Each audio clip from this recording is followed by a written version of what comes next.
Announced, my name is Thomas Konditi. I'm the President and CEO of GE Transportation for Africa. That's basically for transportation is locomotives and moving heavy freight around. I'm very pleased, first of all, that Africa Investors is hosting this panel and put this together because I think we have a very interesting group of panelists to talk about where is the investment going and what is the priority for the various countries and agencies out there. So what I'll do is let me just spend actually a couple of minutes just setting the scene for those in the room around where projects are happening and what's going on. And then as we kind of go down the panel, I'll introduce each one and then have a question for each, and then you'll be free to ask any of your sharp, incisive questions, and we'll leave the observations for the last. So. Look, across Africa, a lot is happening in the transport sector, and I would say, without any specific data, some of the most investment and initiation of projects has happened in the last 10 years, even if you look back over the last 3 or 4 decades. Whether you're talking about air, just to name a few, there are projects on the airport side in places like Senegal, in Angola. Kenya actually is sort of a recovery, but also an expansion, and then plans in Ethiopia, amongst others. And clearly, for any of you who have traveled through the region, you've seen interesting airports that you would never expect. You go to Livingstone, Zambia, and you come into an airport that you wonder, this should really be, this should be the standard for the rest of the region. On the road side, look, roads continue to be built. The number of paved roads, I think the percentages on the order is double-digit percentages growth. And you see more and more highways. Now here in South Africa, it's a common sight, but as you go to places like Kenya, Nigeria, Ghana, you see dual-lane highways with innovative financing structures, concessions, etc. And even on the port side, big ports, expansion of ports, and new ports, places like Lamu that are looking to put a big port there at the head of the Lapset line, expansions in places like Ghana, and then even here in South Africa. And then rail, which is with bias, an area that I spend obviously a lot of time focused on. I have never seen or heard of the number of projects to put in rail or rehabilitate rail as I've seen over the last 5 years. South Africa, a commitment to 1,000 locomotives to expand what is a 2,000 unit fleet on the freight side, and then almost similar on the passenger side. Mozambique, a country that, between Mozambique and Angola, a lot has happened in the last 10 years. Both countries have gone in excess of 100 locomotives to expand and rehabilitate lines as well. Kenya has a standard gauge line that's going in to replace the existing line, and also looking at a line that goes between Lamu and up north towards Ethiopia and the northwest, I'm sorry. And then Tanzania just announced over the weekend a $8 billion project to connect Dar es Salaam with Burundi. These are just not things that you heard 5 and 10 years ago, or if you heard them, it was really sort of a one-time shot and there was no money. Today, a lot of funding behind it.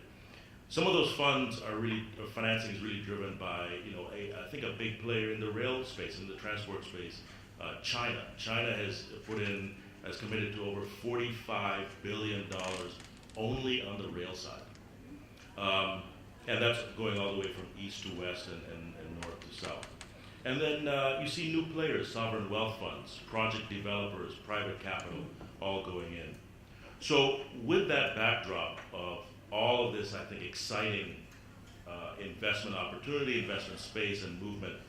I think a great backdrop then for the audience to ask. I think we're running a little tight on time, so we'll just run 2 or 3 questions, and then in the back there.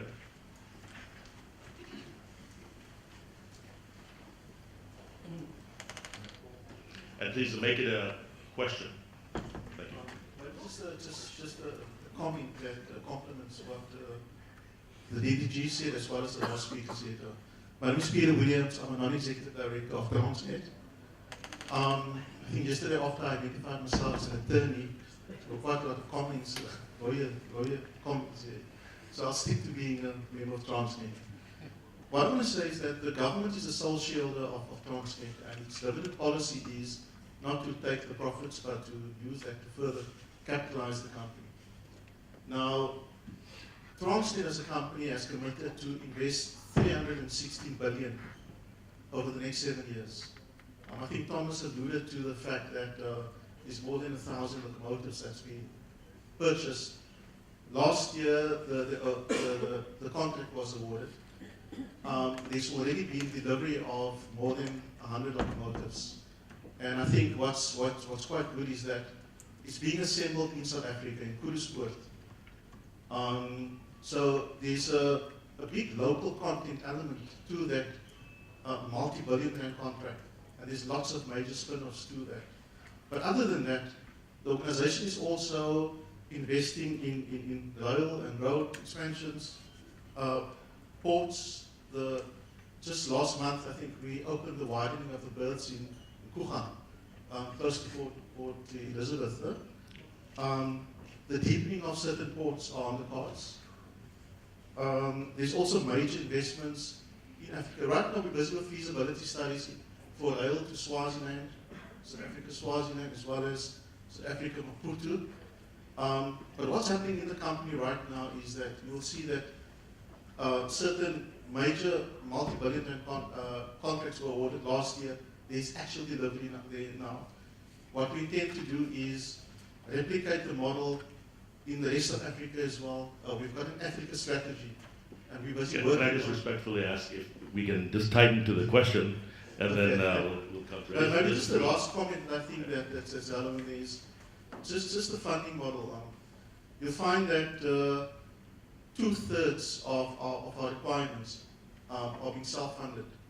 And if you look at the 300 odd billion, then about 1/3 of that will be approaching the markets for that, which shows our own commitment and seriousness of the government. But we are looking for opportunities in Africa. Thank you. So looking for opportunities in Africa, Transnet. Yes, Nicholas Mitsos from China Development Bank, based in Johannesburg.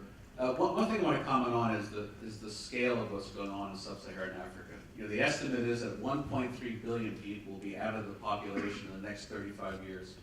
1 billion of them are probably going to be urbanized. That's think of a city of 5 million people. That's 200 cities of 5 million people have to be created in the next 35 years. So the scale is huge.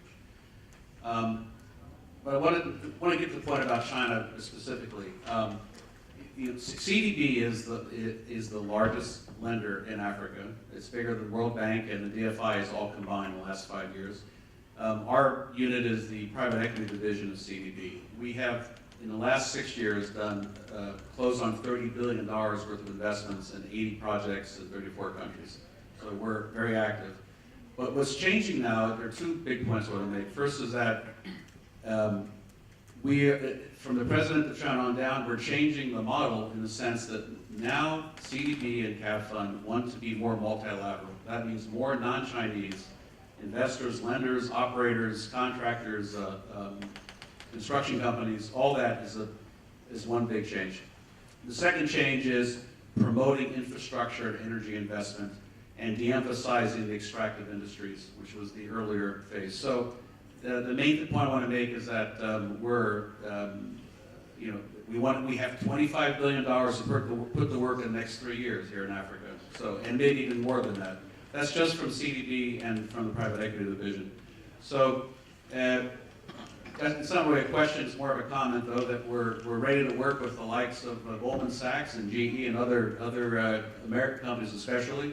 But we want to look at big problems and have, and get some big solutions in Africa in the next few years. So I heard basically an offer from Nick to fund the trillions that Chris was talking about earlier. So one last one. Yes, I have the mic. You have the mic. Go ahead. 9/10 of the law.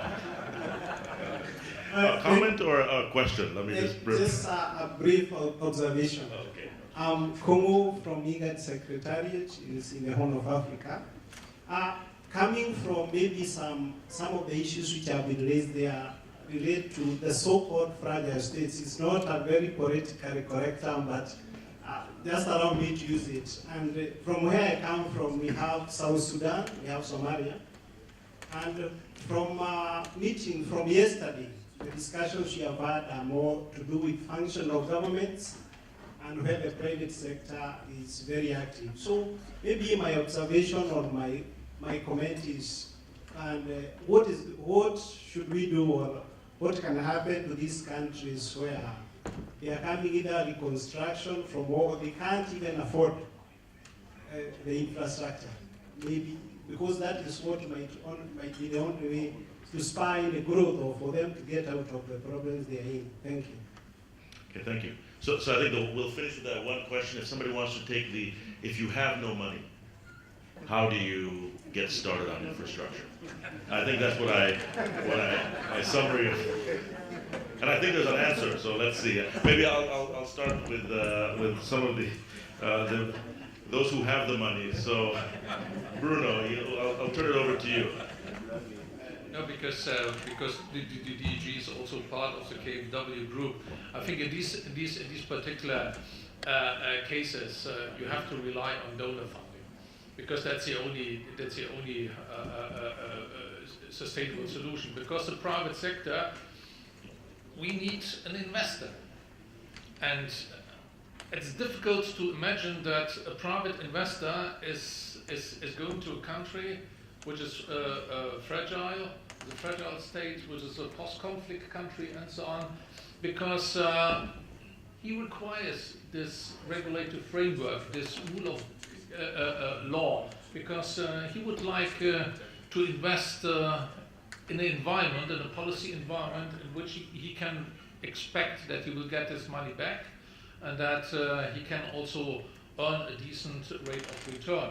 And this is why I think in these particular cases, donor funding is the most suitable solution. Okay. Well, I think that's all that we have time for. I wanted to thank our panelists. Colin? Can I just quickly say to my Transnet colleague, the bottom line of what you've said is you are doing very well.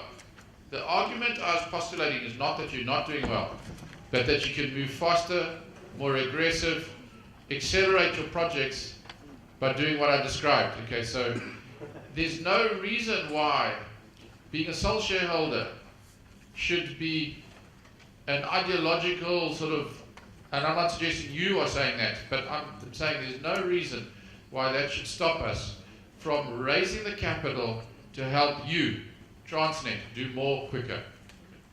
Thank you, Tom. Thank you. Doing business in Africa. You can't afford to be without Africa Investor.